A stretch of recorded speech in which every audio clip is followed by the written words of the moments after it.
775 centimeters in feet? First of all, we need to know the value of 1 centimeter in feet. It's always 1 centimeter equals 0.03280839895 feet.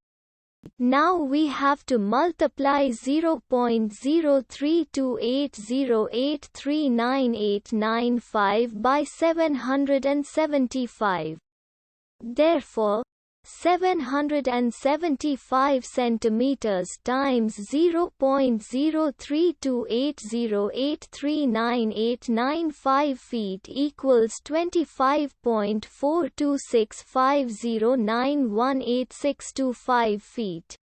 So, in other words, 775 centimeters equals 25.42650918625 feet.